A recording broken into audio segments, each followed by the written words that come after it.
Assalamualaikum warahmatullahi wabarakatuh. Alhamdulillahilladzi anzala sakinata fi qulubil mu'minin liyazdadu imanan ma'a imanihim.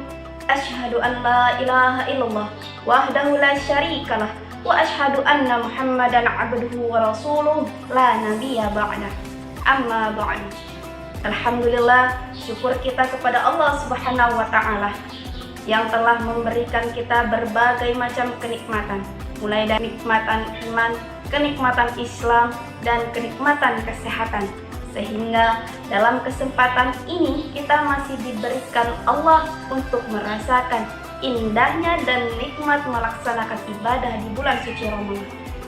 Salawat beserta salam mudah-mudahan selalu terlisankan dan terlantunkan dengan indah untuk baginda kita, yakni Habibana wa Nabiyina Maulana Muhammad Sallallahu Alaihi Wasallam.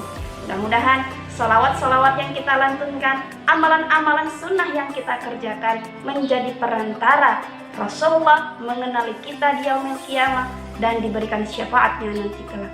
Amin amin ya rabbal alamin. Anak-anak solih dan solihah, alhamdulillah tidak terasa kita sudah berada di bulan suci Ramadan.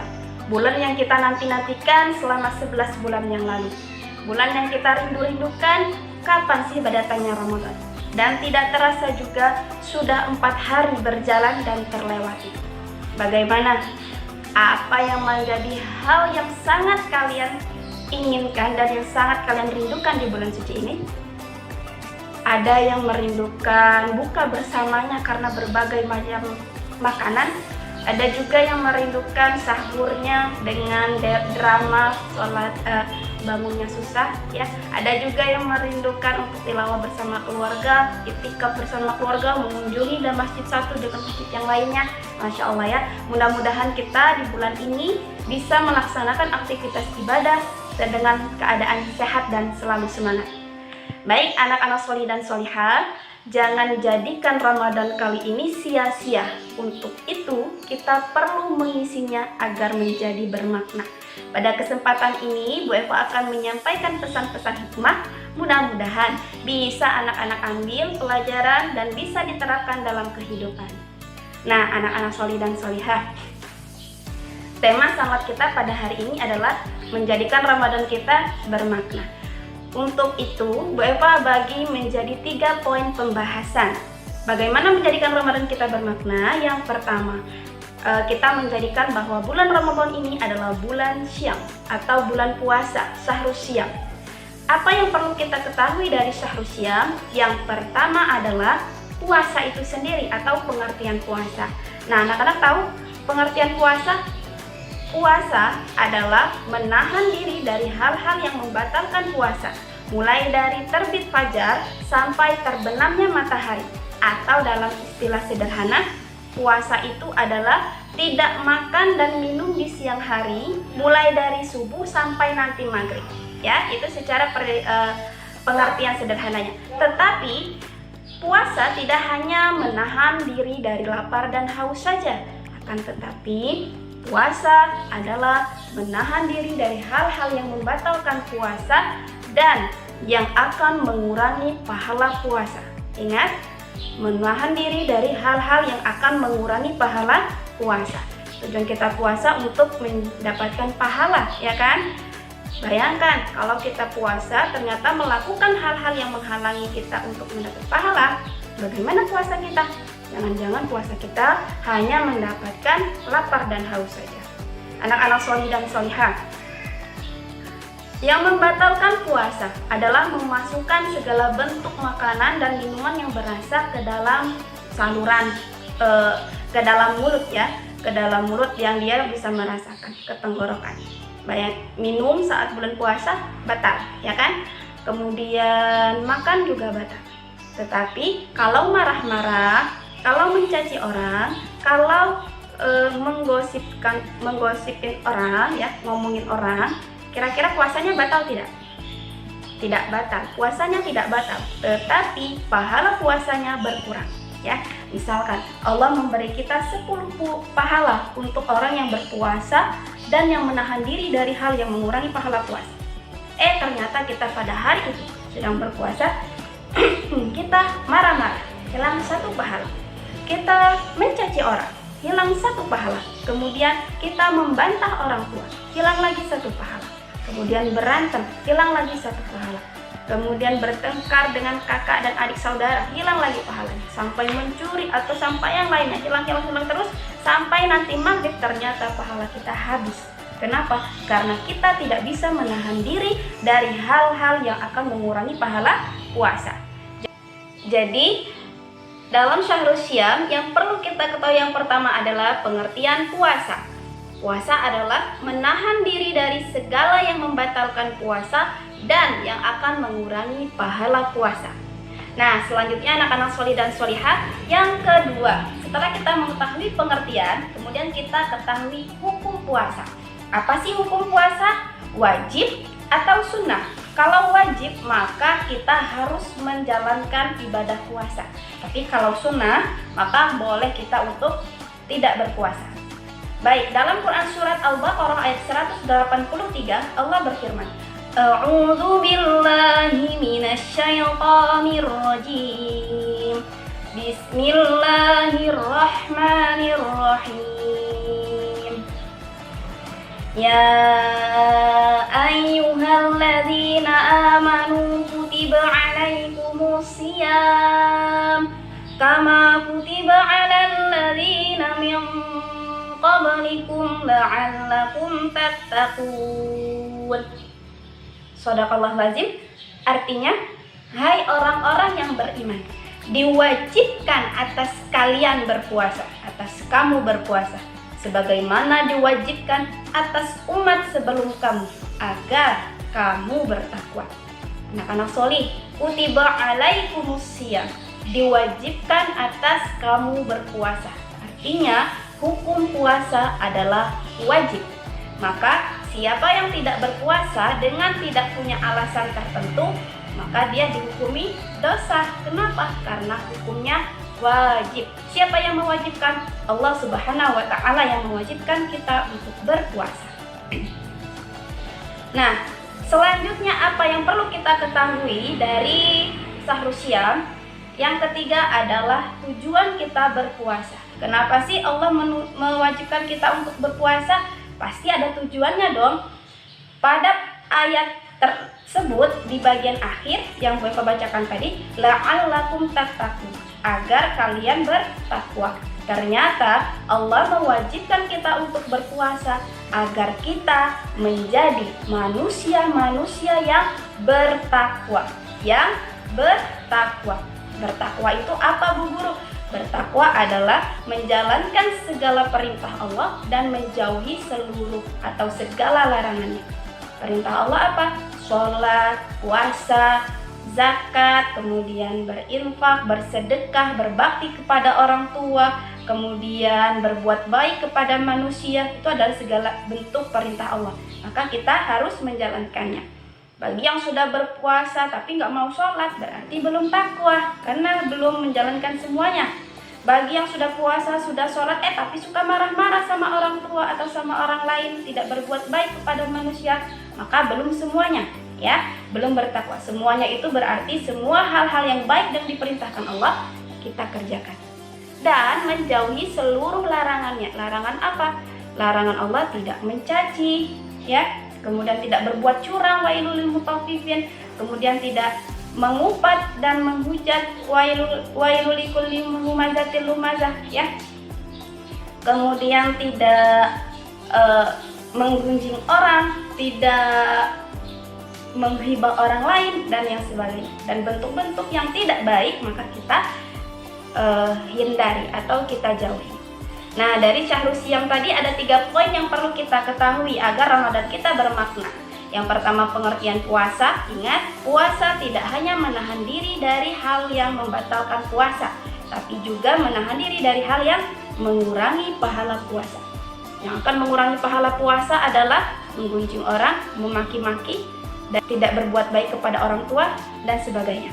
Ya, dalam hadis qudsi Allah menerangkan firman-Nya yang dilisankan oleh Rasulullah. Ya, kata Allah, kullu amali bani Adam lahu illa siyam fa innahu li wa ana ajzi bihi.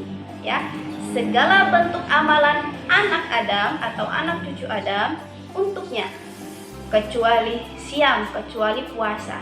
Fa innahu li, sesungguhnya itu milikku, dan ana ajzi bihi, dan aku yang akan membalasnya langsung, kata Allah. Maka anak-anak solih dan solihah, kita hari ini berpuasa lillahi ta'ala, kita berikan puasa yang terbaik untuk Allah. Karena apa? Karena puasa ini milik Allah, bukan hanya untuk kita, tapi juga milik Allah. Nah, yang kedua, poin yang kedua, agar Ramadan kita bermakna, yang pertama syahrus siyam, kita jadikan syahrus siyam kita ini full, tidak ada lagi puasa yang bolong, ya. Yang kedua, syahrut tarbiyah. Syahrut tarbiyah itu apa, Bu Guru? Syahrut tarbiyah adalah bulan pendidikan. Siapa yang dididik? Ya, kita yang sedang berpuasa.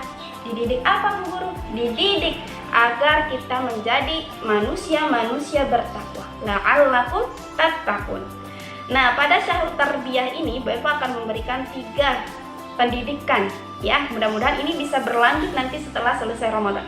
Yang pertama, pada bulan pendidikan ini Allah mendidik kita agar kita terhindar dari sifat-sifat tercela. Berarti Allah ingin mendidik akhlak kita. Yang pertama adalah pendidikan akhlak. Ya, dari pendidikan akhlak ini apa yang kita pelajari? Nah, ternyata kalau puasa itu tidak boleh mencaci orang lain, tidak boleh marah-marah, tidak boleh membentak orang tua. Kenapa? Karena akan mengurangi pahala puasa. Selama 30 hari, kalau kita bisa menahan diri dari marah, maka insya Allah pada bulan-bulan berikutnya kita akan terlahir menjadi manusia-manusia yang penyabar, penyayang. Ya, itu yang pendidikan yang pertama. Karena di dalam hadis qudsi juga dikatakan bahwa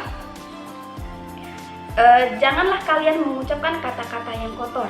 Ya, saat puasa janganlah kalian mengucapkan kata-kata yang kotor, dan janganlah berbuat kegaduhan. Dan seseorang yang mencaci, yang mengajak kita untuk bertengkar, maka katakanlah inni shaim, sesungguhnya aku berpuasa.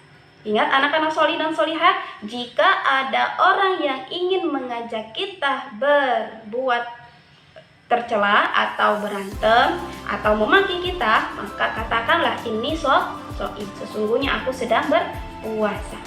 Ya, jadi yang pendidikan pertama adalah pendidikan akhlak.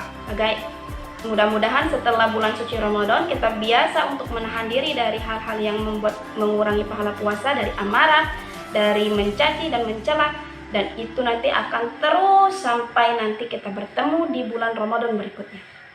Yang kedua, pendidikan yang Allah berikan di bulan suci Ramadan adalah menahan diri dari hal-hal yang akan masuk ke perut kita dari makanan-makanan yang haram. Puasa, kalau kita sedang puasa, jus, alpukat yang ada di kulkas, walaupun itu milik anak-anak semua, itu menjadi haram dimakan ketika siang hari. Kenapa? Karena Allah belum mengizinkan, karena kita sedang berpuasa. Pendidikannya adalah kita dididik untuk tidak atau menahan diri dari barang-barang haram yang masuk ke tubuh kita. Walaupun itu milik kakak, walaupun itu milik adik, walaupun itu milik ayah dan bunda, kalau kita tidak izin kepada ayah dan bunda atau pemilik makanan tersebut, maka tidak boleh kita makan. Sebagaimana Allah telah mendidik kita di bulan suci Ramadan. Ya. Dan kapan Allah izinkan kita untuk makan? Nanti setelah azan maghrib. Ya. Dan kapan kita boleh memakan jus milik kakak? Nanti setelah kakak izinkan. Artinya apa? Pendidikan yang kedua adalah pendidikan agar kita tidak mudah mengambil milik orang lain, terutama itu dalam bentuk makanan. Karena ini berbahaya. Karena Allah memerintahkan kita untuk memakan yang baik dan yang halal, ya. Memakan makanan yang baik dan yang halal saja. Kemudian pendidikan yang ketiga. Pendidikan yang ketiga adalah melatih diri untuk rajin beribadah. Bayangkan anak-anak solih dan solihah, jika selama 30 hari ini berturut-turut kita bangun sahur, kemudian dilangsungkan langsung dengan sholat subuh, berarti sholat subuh kita tidak terlambat, ya. Jika 30 hari ini dilaksanakan dengan baik, insya Allah nanti di bulan-bulan berikutnya anak-anak semua tidak akan lagi bangun subuh kesiangan atau tidak akan lagi dibangunkan oleh bundanya. Kenapa? Karena sudah terdidik, sudah terterbiah di bulan suci Ramadan, sholat subuhnya tepat waktu. Ya, dan pendidikan-pendidikan ini pendidikan yang diberikan oleh Allah melalui bulan suci Ramadan ini harus kita ambil pelajarannya agar Ramadan kita bermakna. Ya, ini harus tetap kita kerjakan walaupun bukan di bulan suci Ramadan. Baik, untuk poin yang kedua tadi di Syahrul Tarbiyah ada 3 yang Bapak berikan. Pendidikan yang pertama adalah mentarbiyah kita atau mendidik kita dari segi akhlak. Lisan kita tidak lagi mencaci orang agar kita menjadi orang yang penyayang. Ya, yang kedua, pendidikan yang diberikan di bulan suci Ramadan adalah melatih diri kita untuk tidak mengambil barang-barang yang bukan milik kita, apalagi itu bentuknya makanan, dan jangan sampai makanan tersebut masuk ke dalam tubuh kita. Yang ketiga, pendidikan yang diberikan di bulan suci Ramadan adalah membiasakan kita untuk beribadah. Mudah-mudahan pendidikan ini walaupun cuma 3 yang Bapak berikan itu bisa kita laksanakan di bulan-bulan berikutnya. Nah, poin yang ketiga, Syahrul Quran. Bagaimana agar Ramadan kita menjadi bermakna? Kita jadikan bulan Ramadan ini menjadi bulan Al-Quran. Bulan Al-Quran berarti kita isi Ramadan kita dengan banyak tilawah dan belajar Al-Quran. Dalam Quran surat Al-Baqarah ayat 185 Allah berfirman, Bismillahirrahmanirrahim, Syahrul Ramadan alladzi unzila fihi al-Quran hudal linnasi wa bayyinatin minal huda wal furqan. Ya, pada bulan suci Ramadan Allah turunkan Al-Quran kepada manusia sebagai petunjuk dan pembeda antara hak dan yang batil. Berarti anak-anak solih dan solihah, pada bulan Ramadan mari kita perbanyak tilawah Al-Quran agar bacaan-bacaan kita itu makin lancar, dan yang paling penting adalah mendapatkan 100 kebaikan dari setiap huruf yang kita baca. Karena kata Rasulullah, bagi siapa yang membaca Al-Quran di bulan suci Ramadan, maka pahalanya menjadi 10 kali lipat. Kalau bulan-bulan yang lain itu 1 huruf 10 kebaikan, kalau 10 kali lipat berarti berapa? 10 kali 10, 100 kebaikan dalam 1 huruf. Dan tidak dikatakan alif lam mim itu 1 huruf, tapi alif 1 huruf, lam 1 huruf, dan mim 1 huruf. Bayangkan, jika alif lam mim berarti sudah 300 kebaikan yang kita kumpulkan. Ya, Masya Allah, luar biasa. Bu Guru, aku belum bisa membaca Al-Quran, aku masih wafa 2, aku masih wafa 4, aku masih wafa 5. Sama saja, yang masih di wafa silakan untuk memperbanyak bacaan wafanya. Mulai setelah selesai 1 buku, ulang lagi 1 buku. Kenapa? Karena bacaan wafa itu adalah potongan ayat-ayat yang ada di Al-Quran. Anak-anak yang membaca wafa, maka dia akan mendapatkan 2 pahala. Pahala membaca dan pahala belajar wafa, ya, atau belajar Al-Quran. Baik, anak-anak yang solih dan solihah, kenapa kita perlu membaca dan membaca Al-Quran? Karena kata Rasulullah, man qara Al-Quran, siapa yang membaca Al-Quran, fa innahu ya'ti yaumil qiyamah, sesungguhnya Al-Quran akan datang di hari kiamat, li syafi'an li ashabi, menjadi syafaat untuk para sahabat-sahabatnya. Berarti Al-Quran yang kita baca kelak di yaumil qiyamah akan datang kepada kita sebagai syafaat atau sebagai penolong kita di hadapan Allah Subhanahu wa Ta'ala. Baik, anak-anak solih dan solihah, alhamdulillah, demikian tadi Bapak sampaikan agar Ramadan kita menjadi Ramadan yang bermakna. Kita jadikan Ramadan ini sebagai pertama Syahrul Syam. Jadi Syahrul Syam kita tidak ada lagi alasan untuk tidak puasa, kecuali ada orang tertentu yang diperbolehkan untuk tidak puasa. Siapa? Orang yang sakit dan orang yang dalam perjalanan, ya. Kemudian yang kedua, menjadikan Syahrul Ramadan menjadi Syahrul Tarbiyah, menjadi bulan pendidikan. Mudah-mudahan aktivitas ibadah kita di bulan suci Ramadan itu akan terus berlanjut sampai bulan-bulan berikutnya. Dan yang ketiga, menjadikan Ramadan sebagai Syahrul Quran. Di bulan Syahrul Ramadan kita perbanyak tilawah Al-Quran, kita perbanyak belajar Al-Quran. Kenapa? Innahu ya'ti yaumil qiyamah syafi'an li ashabi. Sungguhnya dia akan datang, Al-Quran akan datang di hari kiamat sebagai syafaat untuk para sahabat-sahabat Al-Quran. Baik anak-anak solih dan solihah, alhamdulillah demikian yang bisa Bu Eva sampaikan. Mudah-mudahan anak-anak bisa mendapatkan hikmah dan pelajaran dari yang telah disampaikan tadi. Sebelum Bu Eva tutup, Bu Eva akan sampaikan satu hadis. Man shoma ramadana ma'al imanan wa ihtisaban ghufira lahu ma taqaddamahu min dzanbi. Shoma ramadana ma'al imanan, siapa yang dia berpuasa dengan iman, wahtisaban ghufira lahu ma taqaddamahu min dzanbi, maka Allah akan mengampuni seluruh dosanya yang akan datang, ya. Jadi siapa yang berpuasa dengan keimanan, maka Allah akan mengampuni segala dosa-dosanya, insya Allah, ya. Dan mudah-mudahan Allah berikan kita kesehatan sehingga kita bisa menjalankan aktivitas Ramadan kita sampai selesai. Dan kelak kita akan lahir menjadi insan-insan atau manusia-manusia la'allakum tattaqun, menjadi manusia-manusia yang bertakwa, insya Allah. Mudah-mudahan bermanfaat. Bu Eva minta maaf apabila ada kesalahan, dan Bu Eva tutup dengan mengucapkan Astaghfirullahaladzim, Astaghfirullahaladzim, usikum binafsi bitaqwallah. Assalamualaikum warahmatullahi wabarakatuh.